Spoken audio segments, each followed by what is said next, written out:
infrastructure for impact. So that's a key word, infrastructure here, and that's going to be the conversation where we're aligning GCC growth with real estate innovation and net zero goals. This would be really interesting to also listen from all of the leaders joining us on stage now in a short while. Now, as GCCs expand, infrastructure today goes beyond workplace actually to include smart campuses, sustainable buildings. Now, these are also not buzzwords anymore, and they are part of the ecosystem, and the intelligent mobility solutions are also part of it.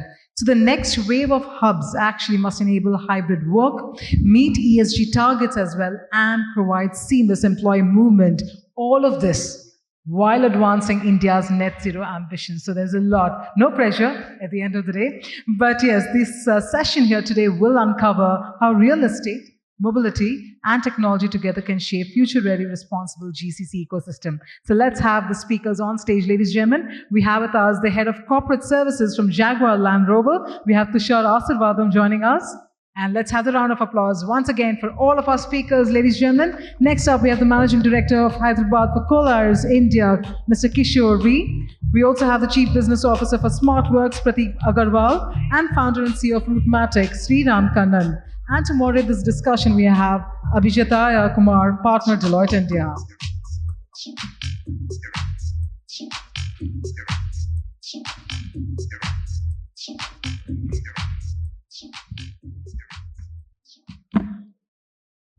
So thank you, everyone. I know it's after lunch, and Vishal just mentioned that, but do bear with us. We'll try and keep this as entertaining and light as possible. But, if you have any questions, anything that you'd like to ask us, we'll also be open to questions later. Starting off, I'd request the panelists to please introduce themselves and give us a little background about who you are and what you do. If you could please start. So I'm Tushar. I'm the head of corporate services at Jaguar Land Rover. I handle the property strategy, which gets into the growth strategy of JLR as they grow the GCCs in India. 3 locations, Bangalore, Pune, and Mumbai, and I handle all 3. Hi, myself Kishore. I had the leasing for Hyderabad, commercial office space. So I have 20 years of experience. Before this, I was with multiple IPCs. Before that, I was with banking. So this is my 20th year in Hyderabad. And I love Hyderabad. So unlike other few cities, I think language has never been a barrier in Hyderabad. So it's a very warm, welcoming city. So yeah, thank you. Thank you.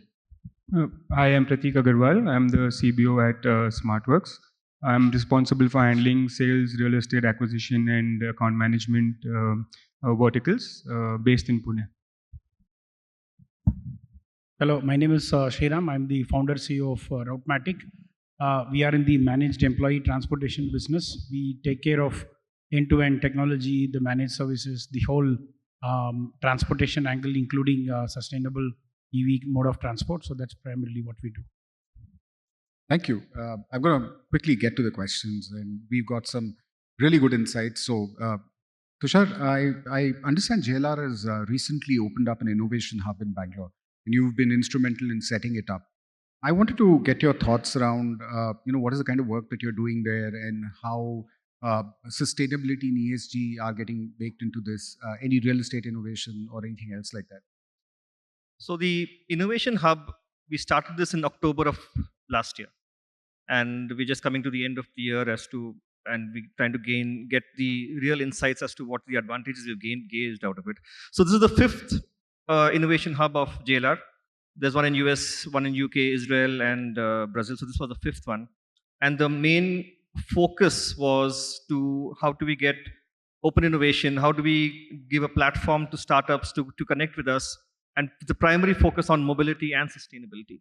So since mobility and sustainability are the key points, just to give you an input, 60% of the budget for the Innovation Hub is consumed by sustainable projects. That's commendable. So that is how we work. And what are we looking at? We're looking at materials. We're looking at battery recycling. We're looking at circular recycling of our material and of our equipment. So these are the main focus areas, and it's based out of Bangalore. So if you have startups in the room, please feel free to reach out, and we'll be more than willing to accommodate you. That's fantastic. Good to hear. So Kishore, you work across the spectrum, right? You work with so many GCCs coming into the country, into Hyderabad specifically. What have you seen in terms of ESG and sustainability related parameters that these GCCs, or for that matter, even Indian corporates are setting up?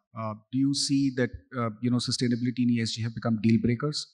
So in fact, hubs like Hyderabad and Bangalore, so we have seen that these guys have set up their offices in Bangalore and Hyderabad, where the ESGs and sustainability alignments is very important for any key leasing decisions. Sure. So in these two cities, I think more than 60 million square feet of office space was taken by GCCs in a green certified buildings. Right. When I say 60 million, it was in last 5 years. Right. And they have created more than 1 million jobs in these both cities. When it comes to India, I think there are 2 million jobs which have been created and 100 million square feet absorption has happened. So yes, definitely ESG and sustainability plays a very important role for leasing decisions. So do you see that, if organizations don't get spaces which are compliant to their goals, norms, they walk away, or how has that trend been? Because traditionally in our country, there has been a misnomer about, ESG and sustainability. People would think you build a green building and that's the end of it.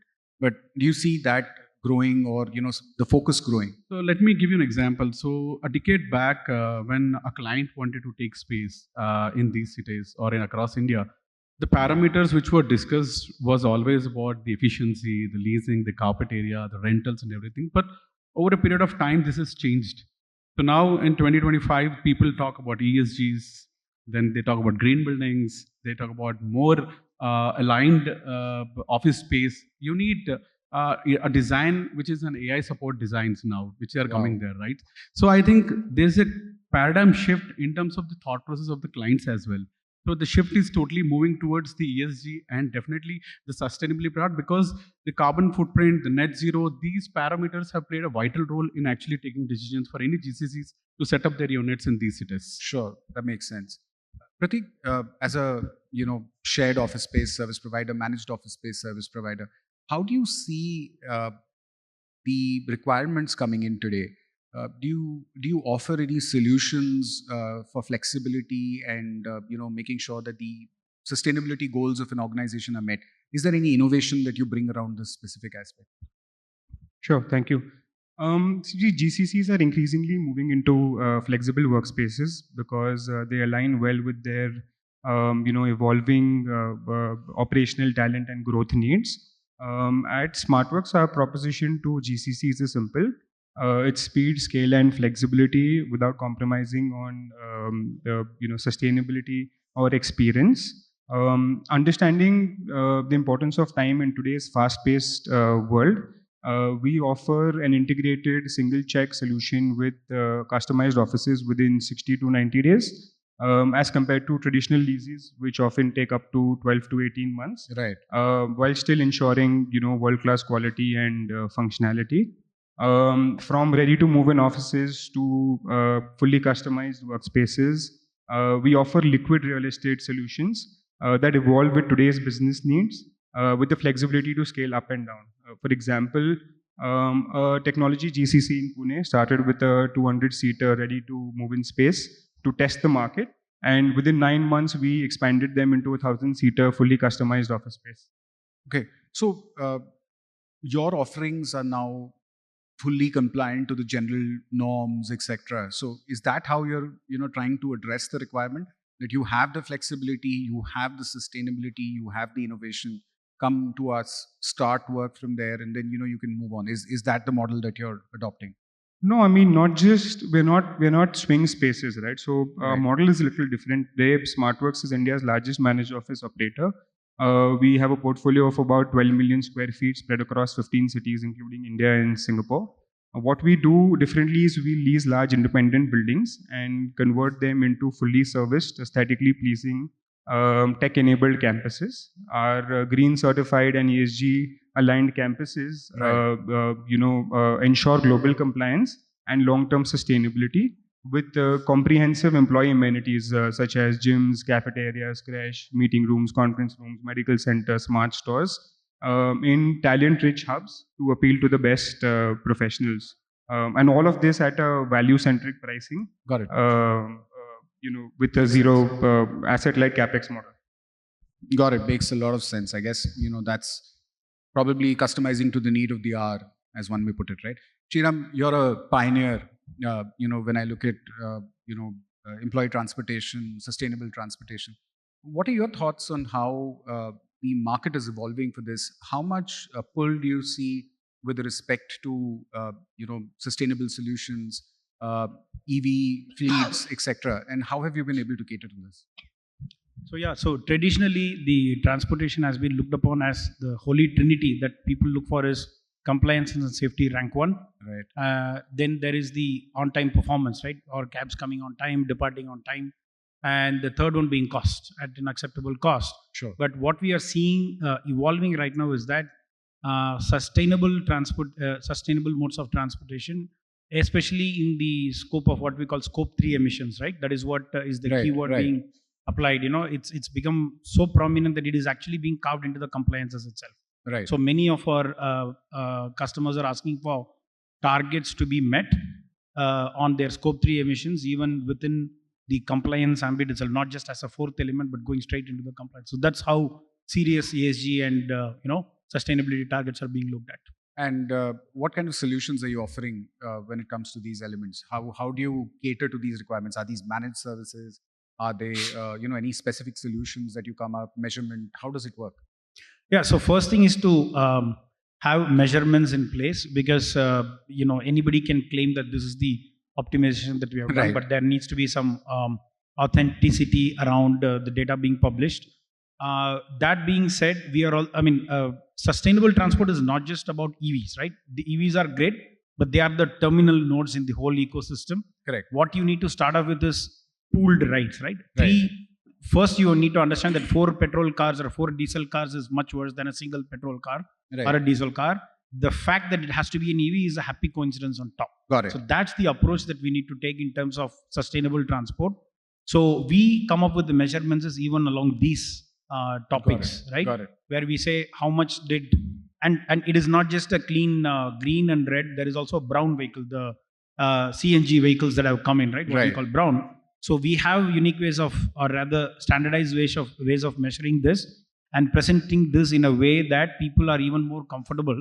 And there is a lot of education that is also required, that this 100% EV right now is not possible economically. Correct. Many people misunderstand that the cost structure is not yet very comfortable to achieve that.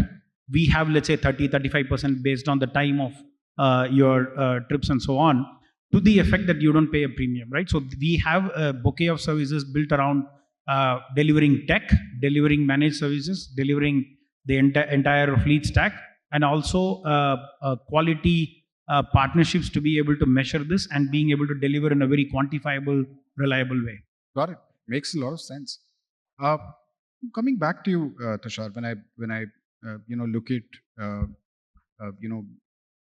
when you were building out, right? When you've not been here for a very long time, maybe 2-3 years now.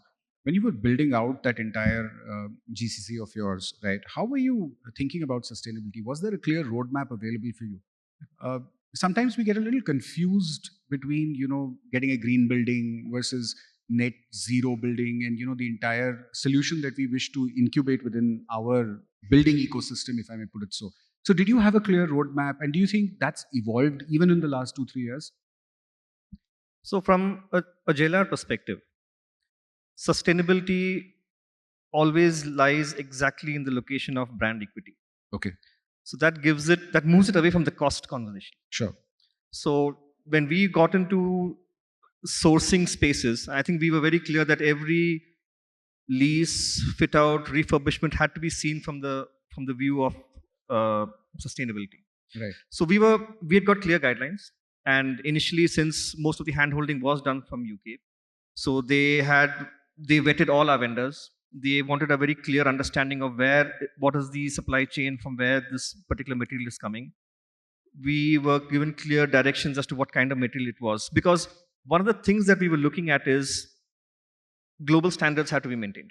Right. So when you look at these green materials which are already in place in JLR buildings across the globe, it was just a matter of superimposing or replicating it here, in spite of the fact that it came at a higher cost. Right. And we absorbed that cost because we didn't want to compromise on that brand equity. So sustainability has been front and center of all our buildings. And just like what Krishna was saying, these days it's even got into our lease agreements, Right. where we expect the leaser to also specify what are his green initiatives Right. and hold him accountable to it also. Wow. So we have reached that stage. So initially, of course, like you said, it's been a 3-year journey, but now we have reached a stage where it's a two-way partnership in terms of sustainability with the builder too. Right. So yes, so sustainability has been front and center right through. Got it. So Kishore, just taking on from where Tushar ended, do you see the GCC community at large, right? You do a lot of transactions, you help a lot of these organizations build their spaces. Do you see the ability to de-link sustainability and cost as far as the real estate is concerned, where people are willing to spend extra to make sure that they're able to achieve their goals, their norms, and not really worry about the per square feet cost or the efficiency part of it? Do you see that happening? Yes, definitely. So as I said earlier, the GCCs to set up their units, now they are not thinking about spending. Right. So the builders in India, like the developers in India, now they have started constructing IT parks. So we have more than 2,000 developers and single-time landlords in India. Right. But out of them, I think less than 10 to 15% are a grade A IT parks, Right. which were there in India, right? Right. So now, what in terms of GCC setting up their capability centers in these locations, now what they feel is they're not looking a higher quoted rents as a parameter now, right? So rent is only a major or small part in the entire ecosystem, right? So just to give an example, I think these rents, what you see would be a $1 to $2 in So India, it's right? significant, Yeah. right. So when you compare to countries like US, UK, Singapore, I think we're still not there, right? Right. So definitely, I think there's a lot of scope for these GCCs to expand in India. Right. Again, being a broker, which comes out of my DNA. my DNA. So what happens is, when we do transactions, so we have been talking about what kind of leasing activities are going around. So what factors are responsible to increase this? So we have talent, Right. we have a robust infrastructure here, and Right. we have a conductive policies by the governments, right? So they have started giving incentives. Sure. Now these GCC have started setting up their units in Tier 2 cities as well. Right. So in Tier 2 cities like in Indore, Coimbatore, Kochi, Andhra Pradesh, where they're getting incentives from the government as well Sure. to set up their shops there.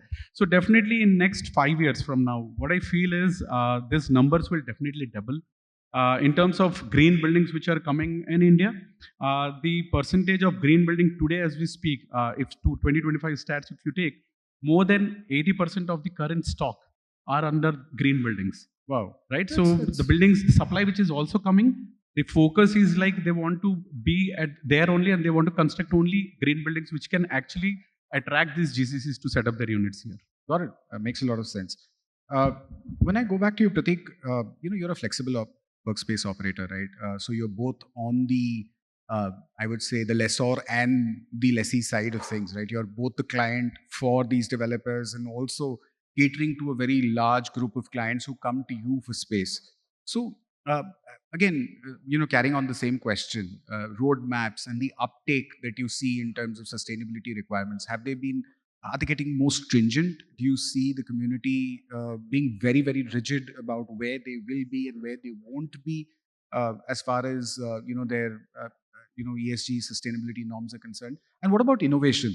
Right, I think we should also focus on the innovation aspect of it. Do you see a lot of innovation mindset or desires from the GCCs? Because the workspace of today undoubtedly is one of the greatest drivers for experience of their employees. So, what are your thoughts on that? Sure. See, Smartworks operates at an intersection of workspace design and enterprise enablement, which allows us to embed sustainability both operationally and experientially. So talking about us, our sustainability journey began with a robust materiality assessment, shaped through stakeholder engagement across clients, partners, and internal teams. This helped us define clear ESG priorities, which was net zero mission by 2035. Operationally, we have embedded initiatives around energy efficiency, waste management, water conservation in all our centers. Our buildings today are equipped with smart energy usage monitoring, automated HVAC and lighting control system based on occupancy and time of day logic. We have data dashboards which give us energy analytics and real-time alerts for any system anomalies or excessive consumption patterns. Then, water-saving devices like aerators, centralized RO system have been implemented across our centers to conserve water. We use HTP recycled water for non-potable uses. On the infrastructure side, we've adopted green building certifications like IGBC and LEED. 57% of our buildings are today such certified. We've also set up a solar plant in Karnataka which draws 27 lakh units annually, and are in the process of setting up a 5 megawatt in Pune. We have successfully transitioned 7 of our full buildings into 100% renewable energy sources, and are targeting to add more buildings in order to support our net zero mission. We are also taking initiatives to develop our DI policy by increasing female participation across verticals. Currently, 25% of our workforce is females. So to summarize, while we're still evolving, we have taken a data-driven approach to ensure continuous course correction and measurable impact. Got it. So that's very commendable. So you're looking at offsetting your consumption by these solar initiatives, and I think you'd probably be a pioneer in that space, at least in the flexible and co-working space. How has that resulted in your uptake? Do you feel that clients are actually coming to you because of that, and they quite appreciate it? Is there enough appreciation for this? Absolutely. I think sustainability, just like any other domains, is gaining strong momentum within the GCC community as well. There is a clear shift from aspirational goals to actionable strategies. It's clear that green is now mainstream. We are seeing an increased demand for green buildings, ESG certified assets, sustainability, green clauses, and this definitely helps. Sure, makes a lot of sense. Sriram, of course, employee transport is a cornerstone of the GCC community, right? People are traveling from all over the place and coming into their centers and the hubs that they've actually created. But what about tier 2, tier 3 cities? Do you see a lot of uptake there? Kishore was mentioning, he's also seeing that GCCs are looking beyond the traditional cities where they were located. So they're actually even going beyond that. But what about sustainable transport solutions? Do you see some amount of I would say penetration in those cities as well? Do you see an uptake there? So when you say GCCs, there are the established one and the new ones, right? Right. If you look at data, most of the GCCs who are expanding to tier 2 and 3 are the established ones. I don't see much of new guys. I mean, they have a gravitation towards the known. True. I want to be the 1001st company in Outer Ring Road, right? Right. So that being said, the established ones are definitely exploring tier 2 and 3. Right. Having said that, I think sustainable mode of transport in tier 2 and 3, unfortunately, is not a priority right now. Because when you talk about EVs, I mean, like I said, there are two aspects to it, the pooling part and the EVs part. EVs need volume. Right. You volumes across the city. True. Which I don't think yet. It is improving, definitely improving, but I don't think you need the number of trips per day that is required to run a economically sensible, EV mandates there. So I always feel that sustainability need not be bought at a premium. It has to be fused in. There should be no premium. Like you really do not need a vehicle that does 1 or 2 trips in a day. That you can do in other interesting and easier mechanisms, right? Right. So while there is a lot of interest and there's a lot of optimization being done in the traditional, the top 5 or top 6 cities, tier 2 and 3 are seeing adoption from the established players who have been around, and you need to know the pain of traveling on Outer Ring Road or to Electronic City to be able to evaluate a Mysore or a Coimbatore, right?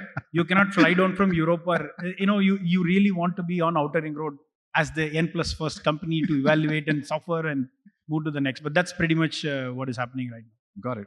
That makes a lot of sense. I mean, it's interesting you say that, adventurism is a little low in the GCC community. And, maybe the 1001st company syndrome needs to probably move away. So I'm going to pivot in the last 5-7 minutes that we have, talking about, how, what does the future look like, right? And is sustainability, is ESG, net zero only driven by global goals, global requirements, or a piece of paper which says that my scope 3 emissions should be reduced or should be at a certain level or should be at any other level. What about the human angle? I mean, all of you all work in the community, but are you, or rather do you feel that in the future the employee will also want to be in a space which is sustainable, which will probably attract him and also utilize sustainable solutions? And feel free, Tushar, please. Yeah, I think that's true, because when we look at sustainability, and I'm sure they'll agree, you look at it from a macro level and a micro level. The macro level are all the numbers: 2039 net zero, 2030 tailpipe, 2036 tailpipe emissions will be zero, etc. So we leave that out because all our engineers must be working towards it, and that's part of the vehicle programs. But culture eats strategy for breakfast. Right. Have we developed the culture amongst our employees that they are responsible towards the communities around the office, around their workspace, around where they stay? Are they contributing towards a certain amount of no plastic? Are they contributing towards just keeping the lights out when they're not in office? Sure. So that basic culture is something which we are very, very focused on developing. Because our 3 pillars of sustainability are planet regenerate, that's fine, but also engage for good and also be a responsible business. So for that, you need responsible citizenship within the company. Right. So we totally focus on, like I said, the macro is fine, but in the micro, we definitely focus on the culture and how we're building our next generation of employees for a sustainable world. Got it. That makes a lot of sense, Kishore. What I feel is, I think there has to be a smart integration between the infrastructure and the kind of design what we do. Right. So like this, I think it will attract the GCCs to focus more on, because now hybrid is doing really well, right? Yeah. So they're still finding difficult for the employees to bring back office, right? Most sustainable way to maintain an office is not have an office, exactly. Right? that's so I think now the thought process has to change, right. And I think even the designs and the kind of atmosphere, what the ecosystem they have to create is, they have to make a smart infrastructure, and the integration has to really work. Sure. So that it will help them to bring back to the office. So, makes sense. I think in the long term, sustainability and innovation delivers a triple win. One for GCCs, to the real estate industry, and third, of course, the planet itself. First, there's a clear-cut cost advantage. Smart buildings with IoT and tech integration reduce operational expenses, which is good for the P&L for GCCs. Second, it drives talent attraction and retention. Like you said, today's workforce wants green certified, tech-enabled campuses with great air quality, wellness zones, and collaboration spaces. And lastly, I think it future-proofs assets. Green certified and net zero ready campuses command better rentals and valuations. So landlords and your developers benefit directly. On a lighter note, 2 of these things were money related. Employee came only in one small corner, but I understand what you're saying. Sriram, your thoughts on that? Yeah, so in when it comes to transport, I think the whole context of the enterprise and B2B is the push and pull, of this entire ESG angle. From an individual's perspective, it is still, I see that people are now starting to understand and acknowledge, but I don't think we are at the stage where people are demanding. And I mean, it is not like everybody's traveling on Uber Green, right? You don't ask for it, right? But that is, and I think that is right in the sense that the bulk of the volume of, especially when it comes to commute, I don't know about the other segments, is definitely initiated and organized and run by the corporates. And in the B2B context, there's a lot of adoption. But at the personal level, I think it is being acknowledged. Like there would have been a time when people wouldn't even know. Right. But I think it is being understood and acknowledged. But I don't think there is a very specific, I want an EV or I want to go by pooled, unless it is comfort. So comfort is way more supreme compared to sustainability at the moment. There's a lot more education required. That resonates very well with what Tushar was saying. That culture eats strategy for breakfast, right? Yeah. Because if you don't build that culture, then obviously you can put in as many EVs as you want, and everybody says that I can still go in any form of transport as long as it's comfortable to me. So that makes a lot of sense. And to your point, with respect to how employees are looking forward to it, again, on a lighter note, in Delhi, one of our clients actually put up a little board inside their office and said in winter that, look, EQI inside our office is only 46, outside is 400. So please stay and work all day long. Don't go anywhere. Work here at night also. A lot of work is happening. Oh, we are all good. Your lungs will be happier and so on.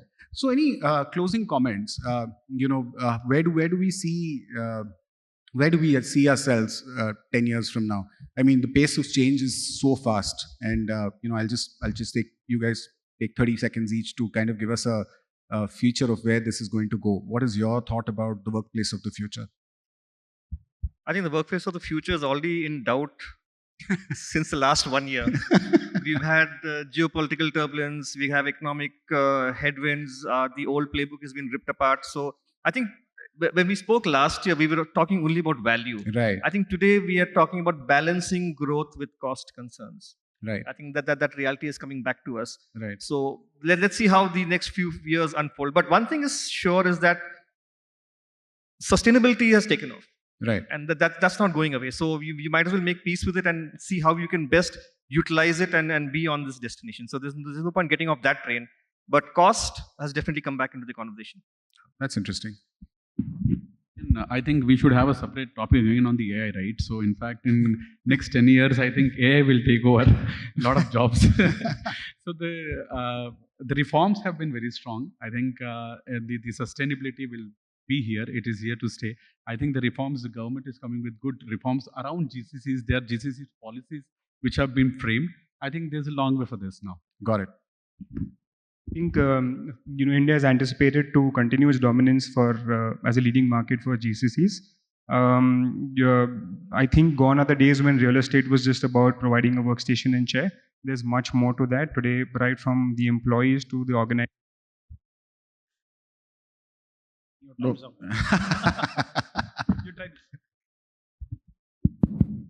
Yeah, so gone are the days when real estate was just about workstation and chairs. There's much more to that, and I think this just pushes everybody across all layers, right from the acquisition of the building to developers to occupiers like ourselves and end users do much more and do better. Sure. No, that's all right. I'm sure they'll pardon 30 seconds. I'll make it quick. So I think the future, as far as we are concerned, is an integrated experience where mobility is integrated into the place. Because currently the real estate is like that perimeter level security, safety that you have.